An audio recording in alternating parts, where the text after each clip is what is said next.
जय हिंद। देखिए, इस बार के जो बजट में क्या अच्छाई क्या खराबी है, इसके क्या आउटकम्स होंगे, इसके बारे में थोड़ा चर्चा करते हैं। इस बार का जो बजट है वो अन्य बजट से अलग इसलिए है कि इस बार डिजिटल वे में बजट को प्रस्तुत किया गया था। वो एक टैबलेट के थ्रू निर्मला सीतारमण जी ने बजट को प्रस्तुत किया था। इस बजट में बहुत सारी अच्छाइयाँ हैं। पहले हम अच्छे चीज़ों को देख लेते हैं, फिर क्या क्या गलत था उसको देख लेंगे, फिर क्या महंगा होगा, क्या घाटा होगा, आगे इसमें क्या चीज़ सुधार हो सकते हैं उसको देखते हैं। देखिए, हेल्थ केयर में इस बार बहुत ज़्यादा ध्यान दिया गया है क्योंकि कोरोना ने हेल्थ केयर सेक्टर को थोड़ा सा ज़्यादा बूस्ट किया था। मतलब उसमें सुधार लाने के लिए उसने क्या किया, एक नई प्रेरणा दिया। इस वजह से सरकार ने 2,20,000 करोड़ रुपए हेल्थ सेक्टर में दिया। लेकिन ये हर साल देने वाले नहीं है क्योंकि इसका एक बहुत बड़ा हिस्सा कोविड वैक्सीन के लिए खर्च हो जाएंगे। लेकिन फिर भी सरकार ने बहुत ज़्यादा ध्यान दिया है हेल्थ सेक्टर को। सरकार ने स्टार्टअप यानी नई कंपनियों को बढ़ावा देने के लिए भी कई सारी योजनाएं बनाया है और कही है कि सरकार PLI स्कीम को लेकर आई है। PLI का मतलब होता है प्रोडक्शन लिंक इंसेंटिव स्कीम। मतलब आप जितना ज़्यादा प्रोडक्शन करेंगे, जितना ज़्यादा विदेश में निर्यात करेंगे, आपको सरकार उतना ज़्यादा छूट देगी। इससे क्या होगा कि नई नई स्टार्टअप कंपनियां होंगी और इन स्टार्टअप कंपनियों को टैक्स हॉलीडे में भी बढ़ावा दिया जाएगा। टैक्स हॉलीडे क्या होता है, कोई नई कंपनी जब खुलती है तो उसको शुरुआत में 2 से 3 साल एक टाइम दे दिया जाता है कि इस दौरान आपको एक भी रुपए टैक्स नहीं देना है। तो इस समय को हम लोग कहते हैं टैक्स हॉलीडे। इससे स्टार्टअप को बहुत ज़्यादा फायदा होगा।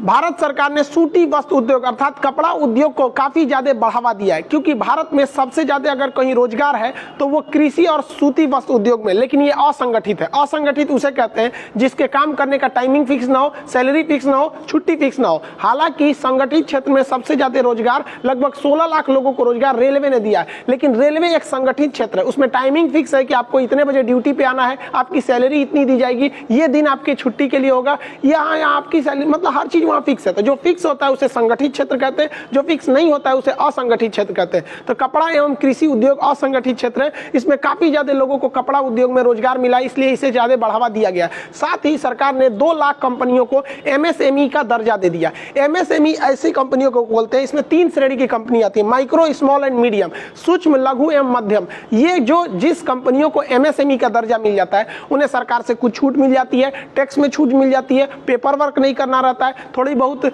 मतलब बहुत सारे उनको स्कीम का फायदा मिल जाता है। इस MSME में 2 लाख नई कंपनियों को शामिल करने से स्टार्टअप बढ़ेगा और नए नए लोगों को रोजगार मिलेगा। सरकार ने इंश्योरेंस सेक्टर में FDI की सीमा 74% कर दिया। हालांकि वो बात अलग है कि जब गवर्नमेंट थे तो खुद मोदी जी FDI के विरोध में थे। हालांकि खुद RSS के संगठन भी इस FDI के विरोध में, उन्होंने भी कहा है कि भाई इसको थोड़ा सा रिवाइज कीजिए। हालांकि ये गलत नहीं है, FDI जरूरी है किसी भी देश के लिए। चाइना भी इतना डेवलप हुआ क्योंकि पूरी दुनिया से FDI चाइना में चला आया था। तो FDI गलत नहीं है, इससे इंश्योरेंस सेक्टर को बूस्ट मिलेगा और इससे कि नए नए रोजगार भी मिलेंगे। भारत सरकार बैंकों पे बढ़ रहे बोझ को ध्यान रखते हुए और NPA non performing asset, non performing asset यानी NPA उसे कहते हैं कि जो बैंक ने जिस व्यक्ति को कर्जा दिया और वो व्यक्ति या तो कर्जा चुकाने से पहले भाग गया या सरेंडर कर गया, भैया हमको फांसी दे दो, कुछ भी कर दो, हम ये बैंक ये कर्जा नहीं चुका पाएंगे, तो बैंक का तो वो पैसा फंस गया ना। बैंक जो हमें लोन देती है वो अमीर लोगों का पैसा होता है, तो अमीर का जो पैसा होता है वही लोन के रूप में जाता है। तो ऐसा नहीं है कि आप अमीर को नेगलेक्ट कर सकते हैं, उसको भी ध्यान रखना है। जितने ज्यादा बैंक में पैसे रखेंगे, जितने ज्यादा उतना ही बैंक क्या कर सकती है, क्रेडिट यानी लोन दे सकती है और लोगों को नए नए उद्योग खोलने में आसानी होगी। लेकिन इसमें होता क्या था कि लोग पैसे लेके भाग जाते थे। तो जब तक लोग 50-60 करोड़ लेके नहीं भागते थे, सरकार उनके पीछे बहुत जबरदस्त तरीके से बैन नहीं लगाती थी, उनका पासपोर्ट वगैरह नहीं सीज करती थी। लेकिन इस बार के बजट में कह दिया गया अगर आप 20 लाख से ज्यादा का लोन लेके फरार हैं तो आप पे बहुत ज्यादा कड़ी कार्रवाई की जाएगी। इसके अलावा सरकार ने बैंकों को 20,000 करोड़ रुपए के लिए एक अलग से फंड बना दिया है कि मान के चलिए किसी बैंक का पैसा डूब रहा है, अब भाई वो बैंक बंद ना हो इसलिए इसमें से उसे कुछ पैसे दे दिए जाएगा कि भाई तुम जल्दी जल्दी ये पैसा लो, रिकवरी करा लो। साथ ही ये कहा गया है कि जो लोग बैंक में पैसा रखने से घबरा रहे थे, डर रहे थे कि भैया बैंक बंद हो जाएगा, RBI नियम लगा दिए एक दिन में 5,000 से ज्यादा नहीं निकालना है, तो वो लोग फंस जाएंगे। ऐसे कई बैंक हुए थे, महाराष्ट्र में आपने सुना होगा बैंक वगैरह के बारे में, जिससे काफी ज्यादा लोगों को दिक्कत आई थी। इसलिए सरकार ने कहा है कि अब आपको एक थ्रेशोल्ड फिक्स कर दिया जाता है कि अगर कोई भी बैंक डूबता है तो कम से कम तो आप उसमें से 5 लाख रुपए निकाल ही लेंगे। पहले क्या था कि मान के चलिए मेरे बैंक अकाउंट में 7 लाख रुपए थे, अब इस 7 लाख रुपए में बैंक डूबा तो बैंक मॉनिटोरियम लगा देते थे कि भैया 25,000 से ज्यादा नहीं निकाल सकते हो, 1 लाख से ज्यादा नहीं निकाल सकते हो। अब कह दिया कि नहीं भैया कम से कम तो 5 लाख आपको दे ही देंगे।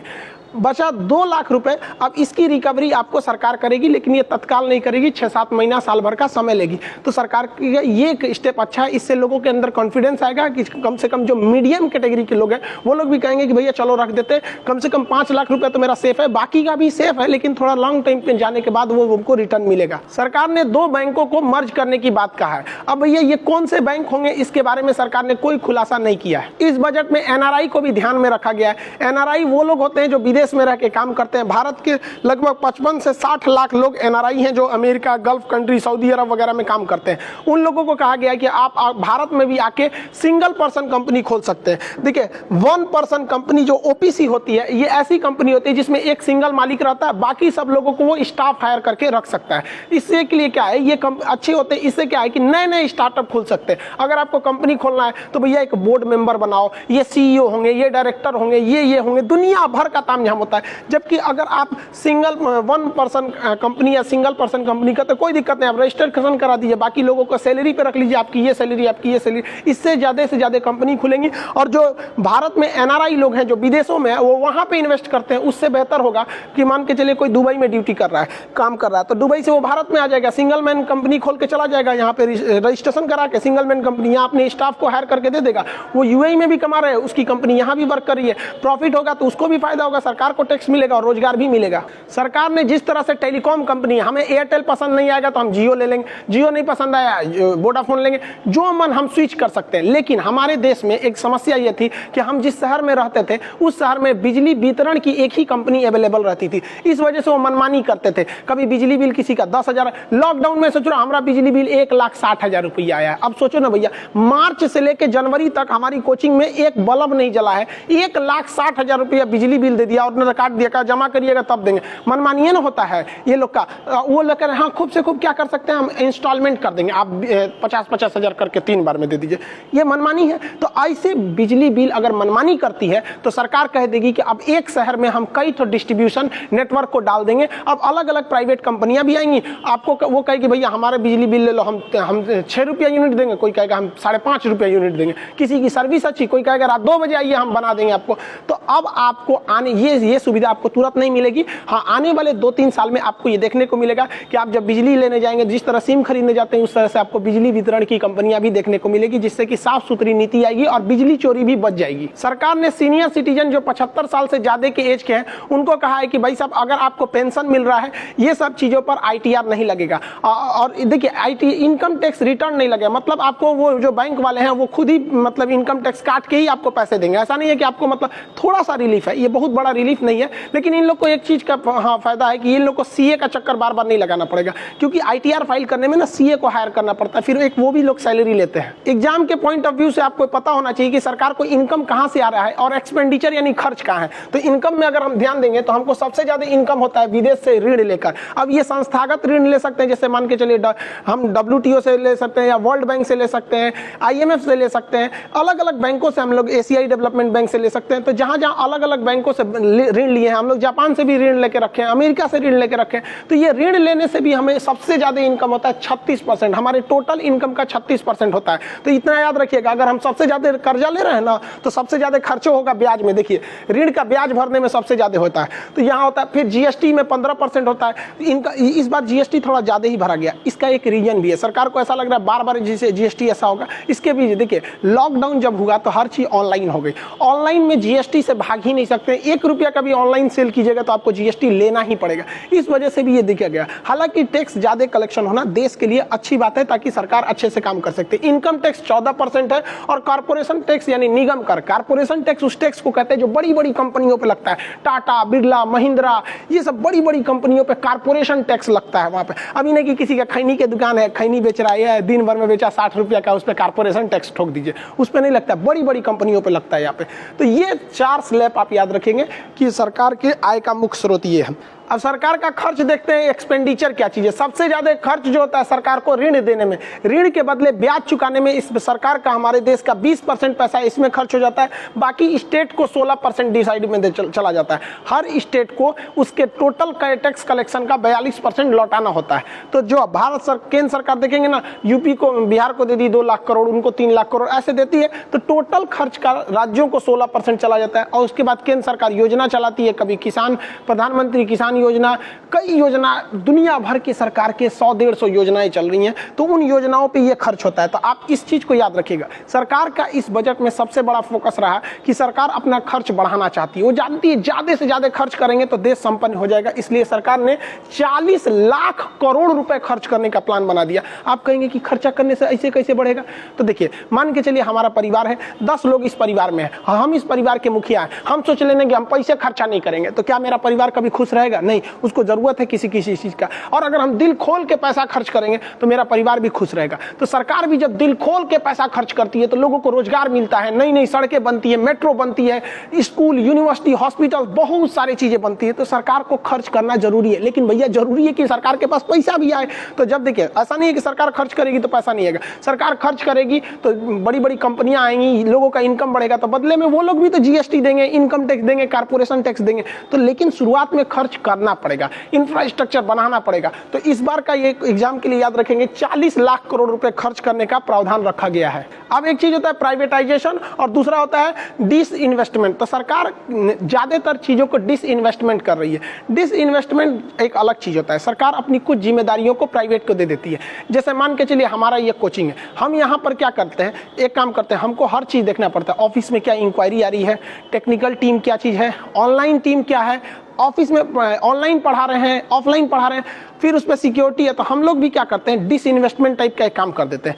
कॉलिंग टीम किसी को हायर किए, भाई साहब देखो ये चीज तुमको कॉलिंग पे बताना है, तुम उन्हें बता देना, हम तुमको, ये कंपनी है, हम तुमको इसके बदले इतने पैसे दे देंगे। सिक्योरिटी वाला किसी कंपनी को हायर कर लिए कि भैया हमको यहाँ पे सिक्योरिटी दे देना, 4-5 स्टाफ दे देना। तो सरकार भी क्या करना चाहती है, अपने ज्यादा से चीजों को वो डिसइन्वेस्टमेंट करना चाहती है कि जिस चीज को गवर्नमेंट संभाल नहीं पा रही है ना, उसको वो निजी हाथों को सौंप दे रही है और इसके बदले में कुछ पैसे भी लेगी, भाई तुम इसका यूज करो यहाँ पर। अब इसमें कई चीजों का डिसइन्वेस्टमेंट किया गया है, जैसे रेलवे की फालतू पड़ी जमीन। अब आप भी के गांव से भी अगर ट्रेन गुजरती होगी तो देखते होंगे रेलवे के पास इतनी जमीन है कि ससुरा 5 गो रेलवे लाइन उसमें बिछा देगा।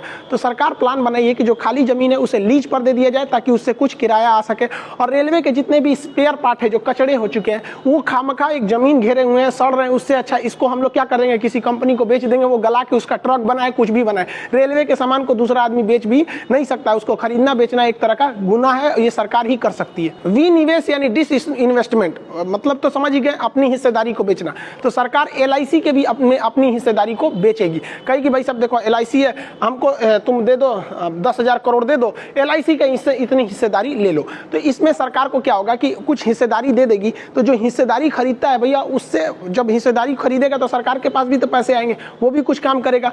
इसी के तहत इंडिया, इसको एयर इंडिया को भी प्राइवेट किया जाएगा। हालांकि बहुत ज्यादा 90% उम्मीद है कि एयर इंडिया को टाटा खरीद लेगी, हालांकि क्योंकि एयर इंडिया की शुरुआत जमशेदजी टाटा के समय पे ही हुई थी। तो ये टाटा के लिए एक समझ जाइए तो एक ड्रीम प्रोजेक्ट है कि उसी के खानदान ने एयर इंडिया चालू किया था और दोबारा उन्होंने ही उसे खरीद रहे हैं। कौन जो कंटेनर को ले जाती है, इसको तो प्राइवेटाइजेशन या डिसइन्वेस्टमेंट के थ्रू सरकार इसको भी अपने दिमाग से हटाएगी कि भैया ये सब काम तुम ही करो। यहाँ भारत सरकार का BPCL जो है बहुत ज्यादा फायदे में चल रहा है। भारत सरकार को पता है कि अगर हम इसकी कुछ हिस्सेदारी बेचेंगे तो हमको बहुत ज्यादा पैसे आएंगे, क्योंकि सरकार जो है वो 40 लाख करोड़ रुपए खर्च करने जा रही है, जबकि कोविड-19 की वजह से सरकार का हाथ खाली है, GDP नीचे गया था। तो पैसा लाएंगे कहाँ से, छाप देंगे, बेवकूफ़ थोड़ी है सरकार, वेनेजुएला की तरह है का नोट छाप के बर्बाद करेंगे। हम एक वीडियो बनाए थे कि दुनिया का सबसे बेवकूफ़ वित्त मंत्री होगा जो नोट छाप के गरीबी दूर करेगा, हो ही नहीं सकता और महंगाई बढ़ जाएगी। उसका लिंक डिस्क्रिप्शन में दे देंगे, मन करेगा तो देख लीजिएगा उसको। तो सरकार को पता है कि भैया हम खाली कबाड़ चीज़ बेचेंगे तो हमारे पास पैसे नहीं आएंगे, तो BPCL को सरकार की इसमें से कुछ हिस्सेदारी बेच देगी, जिससे कि सरकार के पास बहुत पैसा आ सके और वो खरीद सके। स्टील कारखानों को, रेलवे का जो DFC है, जो डेडिकेटेड फ्रेट कॉरिडोर, वो वाली रेलवे लाइन को भी सरकार उसे प्राइवेटाइजेशन करेगी, ट्रांसमिशन लाइन को प्राइवेटाइजेशन करेगी। इससे एक और फायदा होगा भाई साहब कि जो ट्रांसमिशन लाइन है इसका रख रखाव सरकारी कंपनी अच्छे से नहीं कर पाती थी सर, तो प्राइवेट कंपनियां रहेंगी तो उसमें और अच्छा रहेगा कि भाई आप लोग अपना अपना ट्रांसमिशन लाइन को देखते चलिए। इस डिसइन्वेस्टमेंट के तहत एक और चीज़ है कि इससे जो पैसे आएंगे उससे सरकार इन्वेस्ट करेगी और उससे भारत सरकार के छोटे छोटे शहरों में जहाँ जाम लगना एक आम समस्या है, किसी भी शहर का विकास तभी होगा जब आप वहाँ सुगमता से जा सकते हैं। नोएडा, दिल्ली, गुड़गांव, यहाँ 10 किलोमीटर जाने का मतलब 10 मिनट बहुत हो जाता है। यहाँ नोएडा, यहाँ वाले एरिया में मेट्रो है, चौड़ी सड़कें। थोड़ा पटना में आके चलिए ना, 10 मिनट में 2-2 घंटा लग सकता है। पटना में 10 किलोमीटर में आपको 2 घंटे लग सकते हैं। पटना के इस शहर से उस शहर जाना, इस कोना से उस कोना, 2-3 घंटे बर्बाद हो जाएंगे। इसलिए सरकार को पता है कि हमें मेट्रो चलाना है, बट मेट्रो पे खर्च ज़्यादा आएगा, इसलिए लाइट मेट्रो चलाया जाएगा जिसकी सुविधाएं मेट्रो की तरह होती है लेकिन खर्च बहुत कम आते हैं। और सरकार ने पूरी तरह से मन बना लिया है कि विद्युत रेलवे को अगले साल तक 100% इलेक्ट्रीफाई करेंगे। इससे 3-4 फायदा होगा। हमें अरब देशों पर डिपेंडेंट रहना पड़ता है पेट्रोल के लिए, पेट्रोल का डिपेंडेंसी घट जाएगी जिससे हमारे ऊपर पॉलिटिकल दबाव घटेगा, उन्हें पैसे देना पड़ता है वो घटेगा। 12,000 करोड़ को फायदा होगा रेलवे अगर विद्युतीकरण हो जाए तब, और इससे सबसे बड़ा पर्यावरण को बहुत ज्यादा फायदा होगा। सरकार ने सबसे ज्यादा अगर कहीं काम किया तो भाई साहब इंफ्रास्ट्रक्चर पे जबरदस्त काम किया है, और ये रोड ट्रांसपोर्टेशन में, हाईवेज वगैरह में इतना बेहतरीन सरकार ने काम किया है। 85-100 किलोमीटर का नया एक्सप्रेसवे हाईवे वगैरह को बनाया जाएगा, और पर डे सरकार ने लक्ष्य रखा है कि वो 22 किलोमीटर सड़क बनाएगी। अब मोदी जी के मंत्रिमंडल में हमको सबसे ज़्यादा अगर कोई काम करते हुए दिखते हैं तो भाई हम नितिन गडकरी इतना बेहतरीन काम करते हैं, मतलब पर्सनली हम इनके बहुत वाले फ़ैन हैं, क्योंकि ये कभी बहसबाजी या उस तरह का भाषणवार नहीं काम करते, एकदम बेहतरीन ढंग से काम करते हैं। और रोड ट्रांसपोर्टेशन कनेक्टिविटी वगैरह में मामले में ये बहुत बेहतरीन काम कर रहे हैं। और आप देखेंगे कि भारत में एक्सप्रेसवे का एक चलन बहुत ज़्यादा बढ़ चुका है। सरकार की प्लानिंग है कि नई गैस पाइपलाइन को बिछाई जाएगी, जिससे कि क्या है कि लोगों को डायरेक्ट घरों में गैस पाइपलाइन के कनेक्शन दे दिए जाएंगे, इससे कि उनको बार बार सिलेंडर लेके घूमना ना पड़े। लेकिन सरकार इतना काम करने के लिए सोच रही है, ये सब का पैसा आएगा कहाँ से? तो सरकार एक नई फंड बनाएगी, एक संस्था बनाएगी फाइनेंस डेवलपमेंट के नाम से। उसके पास बहुत सारे पैसे सरकार ऐसे भर देगी और उससे कहेगी तुमको ये काम में पैसा देना है, तो उसके पास पैसा कहाँ से आएगा? तो उसको सरकार जो है अपने पास से 20,000 करोड़ रुपए देगी और बाकी के 5 लाख करोड़ इन्वेस्टमेंट के थ्रू उसमें कराएगी। अब सड़क बनाने का पैसा वही दे देगी, जो काम अटका हुआ है उसमें वहां से पैसा दे देगी, जिससे कि जो भी काम अटक गए हैं वो द्रुत गति से चालू हो सके। स्क्रैप गाड़ियों के लिए नई योजना लाया गया है कि जितने प्राइवेट गाड़ियां हैं जो पर्सनल यूज के लिए, अगर वो 20 साल से ज्यादा पुराने हैं तो सरकार उन्हें हटा देगी। कमर्शियल गाड़ियां, लोडेड गाड़ियां, ट्रक वगैरह 15 साल से पुराने हैं तो आपको उसे हटा दिया जाएगा, स्क्रैप पार्ट में उसे तूर तार के बेच दिया जाएगा। इससे फायदा क्या होगा कि अकेले 2021 में सड़कों पे से 1.5 करोड़ गाड़ियां गायब हो जाएंगी। ये वो गाड़ियां हैं जो 15 साल से ज्यादा पुरानी है या 15 से 20 साल की पुरानी है। ये प्रदूषण बहुत भयानक करती है। अब जो लोग ये 1.5 लाख गाड़ियां जब ये निकलेंगी तो इनको जब कूच दिया जाएगा, तो जब इनको कूच काच के गिराया जाएगा तो इससे जो गाड़ियों का जो मेटल कॉस्ट आता है, स्टील आती है, वो 30% सस्ता होगा। तो 30% सस्ता होने की वजह से कार का रेट घटेगा। अब मार्केट से जब इतनी कार हट जाएंगी तो ऑलरेडी डिमांड बढ़ेगा और 30% सस्ता होने से मैन्युफैक्चरिंग भी बढ़ जाएगा, तो जिस वजह से भारत ऑटोमोबाइल सेक्टर में बहुत तेजी से आगे बढ़ेगा और ऑटोमोबाइल सेक्टर में रोजगार लोगों को बहुत ज्यादा मिलते हैं और इससे प्रदूषण भी बहुत ज्यादा कम हो जाएगा। सरकार ने तो घोषणा कर दिया कि भैया आपको गाड़ियों में एयर बैग लगाने ही पड़ेंगे, आगे के दोनों सीट पर कम से कम मैंडेटरी है। आपको कोई भी मॉडल लगाएंगे तो एयर बैग और एबीएस होना चाहिए। एबीएस आपके चक्के को फिसलने नहीं देता है। ये बेहतरीन सुविधा है, मतलब सेफ्टी को ध्यान में रखते हुए। सरकार कुछ चीजों पे सेस लगा दिए, सेस मतलब एक्स्ट्रा टैक्स लगा दिया गया और कुछ चीजों पे टैक्स को बढ़ा दिया गया, जिससे बहुत सारी चीजें महंगी हो जाएंगी, जिसमें मोबाइल और उसके पार्ट्स, ऑटोमोबाइल उसके पार्ट्स, इलेक्ट्रॉनिक्स चीज जैसे वॉशिंग मशीन, कूलर, फ्रिज, ये सब चीजें आपको थोड़ी सी महंगी हो सकती है। सरकार ने एक जगह गलती ये किया है कि सोलर पैनल को उन्होंने एक्स्ट्रा टैक्स लगा के महंगा कर दिया है। ये गलत है, क्योंकि अभी दुनिया सोलर पैनल की ओर शिफ्ट की और ये वो नया टेक्नोलॉजी है। लोग अभी 100% उस पर बिलीव ही नहीं कर रहे हैं। उस पर टैक्स लगा के महंगा कर देंगे तो कोई उधर नहीं जाएगा, फिर वो ट्रेडिशनल बैटरी की ओर जाएंगे, जिससे पर्यावरण को भी कुछ खास लाभ नहीं होगा। तो इसमें सरकार को सोचना चाहिए कि सोलर पैनल को कम से कम सस्ता किया जाए। सेब, दाल, कपास, ये सब चीजें महंगी हो जाएंगी। कपास के महंगा होने से आपको आने वाले वक्त में कपड़े थोड़ा महंगा हो जाएंगे। हालांकि सरकार ने यूरिया को भी महंगा कर दिया टैक्स लगा के, जो गलत किया है, क्योंकि किसान एक और तो परेशान है, उनको उनके लागत का पैसा नहीं मिल रहा है, उस पे से उनको यूरिया महंगा हो हो जाएगा। यूरिया एक मुख्य रूप से खाद होता है। हालांकि सरकार ने इसमें एक और अच्छा काम किया था, यूरिया में नीम कोटेड यूरिया लगा दिया, जिससे कि इसका शराब और के निर्माण में काम ना आ सके। इसका बहुत ज्यादा मिसयूज होता था कि सरकार जो यूरिया किसानों को देती थी वो सस्ता होता था, वो लोग वहां से उठा के शराब इत्यादि के काम में उस सब चीजों को लगा देते थे। तो नीम कोटेड यूरिया का प्रयोग आप केवल खेत में कर सकते हैं। हालांकि यूरिया का दाम बढ़ाना उचित नहीं था। शराब का रेट बढ़ जाएगा, हालांकि ये बढ़ जाना भी चाहिए, क्योंकि भैया शराब पी, यहाँ शराब कोई एसेंशियल चीज थोड़ी है, शौखे पी रहे हैं लोग, ये महंगा हो जाए इसके लिए किसी को नहीं, और महंगा कर देना चाहिए इसको। और रही बात पेट्रोलियम की, तो पेट्रोल पे सरकार सेस लगाएगी, लेकिन सरकार का कहना है कि भाई बाकी चीजों पे टैक्स हम, मतलब पेट्रोल पे टैक्स को हम घटाएंगे, सेस बढ़ा देंगे। हालांकि ऐसा कोई उम्मीद नहीं है, क्योंकि पेट्रोलियम का जो रेट हो गया अब पूरी तरह से कंपनियां ही डिसाइड कर रही हैं सर। तो पेट्रोलियम के दाम आपको बढ़ते हुए दिखाई देंगे आने वाले कुछ सालों में। सोना, चांदी, लेदर, कॉपर, ये सब चीज़ों को, जो मेटल्स हैं, इन सब चीज़ों का रेट को सरकार घटाएगी, क्योंकि इस पे से टैक्स घटेगा। ये टैक्स घटने से एक चीज़ फ़ायदा होगा कि इससे जो कंस्ट्रक्शन की चीज़ें हैं, जैसे घर वगैरह में लोहा वगैरह लगता है, तो शायद ये सब चीज़ों में कुछ कमी देखने को मिलेगी, जिससे कि अच्छा ये आम लोगों को फ़ायदा होगा। सबसे बेहतरीन जो काम किया गया है वो एक ई पोर्टल बना दिया गया। ई पोर्टल मतलब एक वेबसाइट बना दिया गया जहाँ मजदूर जाके खुद को रजिस्टर्ड कर सकते हैं। जैसे आप समझिए, हम लोग के पास पहले बहुत सारे पुराने चीज़ें हो जाते थे, उन्हें बेचने के लिए हम दुकान भटकते थे। एक कंपनी आई जिसने एक ई पोर्टल बना दिया, नाम रख दिया OLX। पुराने चीज को उठा के बेच दो। हमारा मान के चलिए ये मोबाइल है, काफी पुराना है, हम कोई किसी दुकान पे जाएंगे, कहां कहां ढूंढेंगे, दिन भर में 10 दुकान जा सकते हैं। उससे अच्छा एक फोटो डालेंगे, OLX पे डाल देंगे, 1 घंटे के अंदर अंदर हमको कॉल आना चालू होंगे, 1 से 2 दिन में बिक जाएंगे। तो हमें जरूरत नहीं पड़ा। हमें क्यों ये फायदा हो गया? ये ऑनलाइन पोर्टल पे हमें दिल्ली जाना है, कौन सा होटल खाली होगा, क्या पता वहां जाएंगे तो होटल भर चुका हो, अच्छा होटल होगा या नहीं, चुपचाप ओयो कर लीजिए। रात में खाना नहीं है, ऑनलाइन पोर्टल जोमेटो से कर लीजिए, स्विगी से कर लीजिए, बहुत सारी चीजें हैं यहाँ सब। लेकिन ऐसी सुविधा किसी मजदूर के लिए था? कोई मजदूर अगर ओयो वाला कह सकता है, ऑनलाइन डाल देता है मेरे पास दो रूम खाली है, कोई ना कोई बुकिंग कर देता है। तो इस तरह से कोई कारपेंटर रहता, बढ़ई रहता, अपना लोकेशन डालता कि मैं इस डिस्ट्रिक्ट में, इस एरिया में है, हम अभी खाली हैं, कोई बढ़ई हो जाएगा, मजदूर हो जाएगा, बिजली मिस्त्री होगा, इनके लिए जब ये पोर्टल बन जाएगा, अभी तो ये बनेगा, बनते बनते 4-5 साल लग जाएंगे अच्छे से काम करते, तो कोई भी बच्चे, ये बहुत बड़ा फायदा होगा। कोई भी डाल देगा, हाँ भैया हम क्या है कि लखनऊ में हम यहाँ पे हम खाली हैं, किसी को चाहिए तो बोल दो, वो ऑनलाइन ही उसको देख सकता है। ऐसी कई सारी कंपनियां कर रही हैं। तो ये सरकार मजदूरों के लिए बहुत बेहतरीन काम किया है, क्योंकि कोरोना में जिस तरह से इन बेचारे मजदूरों का पलायन हुआ, पूरी दुनिया देखते रह गई। तो कम से कम ठोकर खा खा के तो हम लोग सीखे, लेकिन ये एक मजदूरों के लिए जीवन दान साबित होगा। सरकार ने जो सबसे घटिया काम किया वो शिक्षा को लेकर काम किया। भाई साहब, शिक्षा पे 18% GST, मतलब क्या, मतलब दिमाग नहीं बनता है आप लोग को। 18% GST इंटरटेनमेंट के सामानों पर, मेकअप के सामानों पर, ये सब पे, मोबाइल पर 18% GST है, और आप एजुकेशन पे भी 18% GST ठोक के रखे हो। और क्या सोच के पिछली साल के बजट में 99,000 करोड़ शिक्षा को दिया गया। हम लोग सोचे थे कि भैया इस बार शिक्षा को और ज्यादा बढ़ावा दिया जाएगा, तो इस बार और घटा के 93,000 करोड़ कर दिया गया। ये तो कहीं से जस्टिफाई नहीं है। क्या आपको लगता है कि इस दौरान में शिक्षा का बजट काटना चाहिए? हद है भाई साहब। हालांकि सरकार ने 100 नए सैनिक स्कूल खोलने की बात कही है, लेकिन इतना कम बजट देना, वो भी भारत जैसे अल्प शिक्षित जगह को, जिसमें हम लोग कहते हैं कि सबको शिक्षा होना है, विश्व गुरु बनना है, तो भैया पैसा काट देंगे तो कहां से विश्व गुरु हो जाएंगे हम लोग व्हाट्सएप पे। सरकार ने पिछले साल कुंभ के लिए 2200 करोड़ रुपए दिए थे, और इस बार दिल्ली सरकार को 325 करोड़ रुपए दिए। दिल्ली सरकार का दिमाग ही काम नहीं कर रहा है। और बांटिए, आप फ्री बांटिए। भाई मोदी जी को 325 करोड़ में देखिए क्या मिलने वाला है। तो भाई साहब ये तो गलत है भाई। दिल्ली को इतना कम पैसे नहीं देने चाहिए।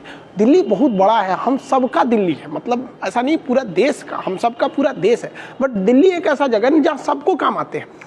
आप दिल्ली ऐसे देखेंगे, वहाँ हर जगह के लोग आएंगे, हर जगह वहाँ इंफ्रास्ट्रक्चर रहना जरूरी है। 325 करोड़ में क्या होगा? ये पुल नहीं बनेगा बढ़िया से 325 करोड़ में। इसका अब दिल्ली सरकार क्या करे? केंद्र सरकार के आगे तो कुछ नहीं कर सकती। एगो स्टेट भी तो नहीं हो, तो यूनियन टेरिटरी है। चलिए आगे अब देखते हैं तो किसानों के लिए क्या हुआ। किसानों के लिए कुछ खास नहीं हुआ है, बस वैसे ऊपर के वादे किए गए हैं कि हम MSP के ये करेंगे, कुछ खास होने वाला नहीं है। किसानों के लिए कितना हो सकता है आप बस अंदाजा लगाइए इस बार से, कि आप गन्ने का जो एक जूस पीते हैं ना, गन्ने का 10-5 रुपए का मिलता होगा, लेकिन सरकार किसानों को गन्ना कितने रुपए में खरीदती है पता है?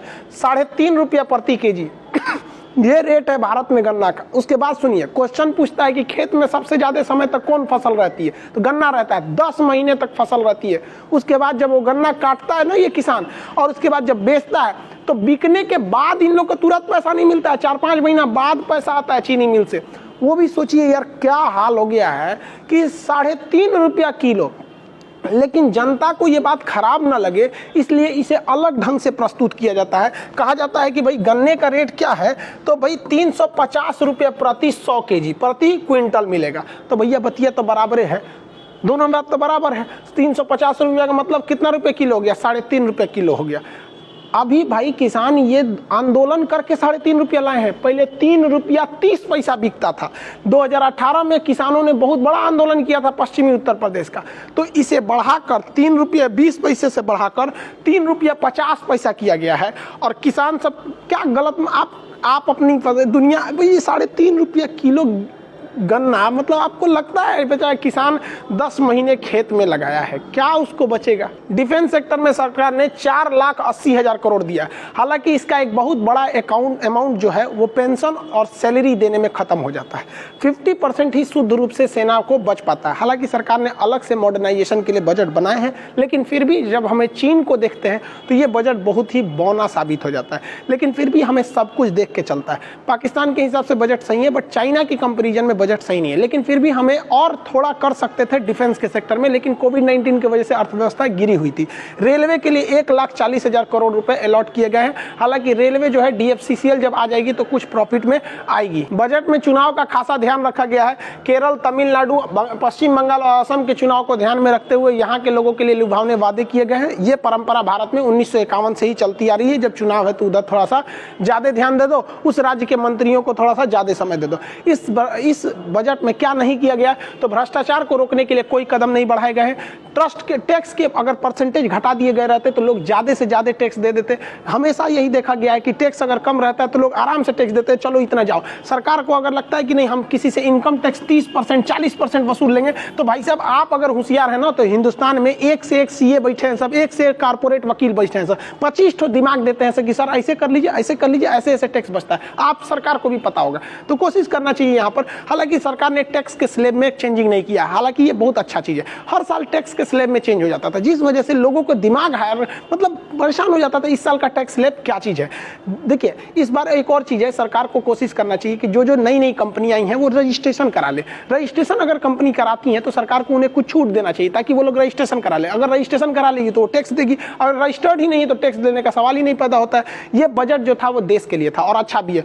ये सब लोग जानते हैं कि सरकार जब चुनाव जीत के आती है तो शुरुआत के 3 साल काफी हार्ड डिसीजन लेती है, और 3 साल के बाद जो चौथा 5वां साल होता है उसमें जो बजट लाया जाता है वो लोगों के लिए लाया जाता है। तो एक्चुअली ये बजट देश को ध्यान में रख के था, नागरिकों को रखकर ध्यान में कतई नहीं था। इसलिए आप देखेंगे तो नागरिकों को बहुत ज्यादा फायदा नहीं होने वाला, और यही रूल चलता भी रहता है पूरी दुनिया में। यही चलता है जहां जहां लोकतंत्र की शुरुआत के 3 साल में कड़वी दवा खिला दो, लास्ट के 2 साल में मीठा मीठा खिला के अगली साल में चुनाव में हम लोग निकल जाएंगे। इसमें इन्फ्लेशन थोड़ा सा बढ़ेगा, बजट के बाद महंगाई थोड़ा सा इंक्रीज हो जाएगा। आप सभी लोगों का हाथ जोड़कर तहे दिल से बहुत बहुत शुक्रिया। आप लोगों के सपोर्ट से आज हम लोग का चैनल 6 मिलियन 60 लाख का परिवार हो गया हम लोग का। अब 60 लाख के परिवार होने के बाद से बहुत बड़ी जिम्मेदारी पड़ने लगती है, पता नहीं क्यों, मतलब एक जिम्मेदारी का आभास होने लगता है कि नहीं ऐसे बताना चाहिए। आप लोग का बहुत सपोर्ट रहा यहाँ तक पहुँचाने में, इतना जल्दी आप लोग का सपोर्ट रहा। हम इतना तो जब शुरू में यूट्यूब पे आते तो उम्मीद भी नहीं किए थे। फिर से आप सब लोग को हाथ जोड़ के बहुत बहुत धन्यवाद आप लोग का।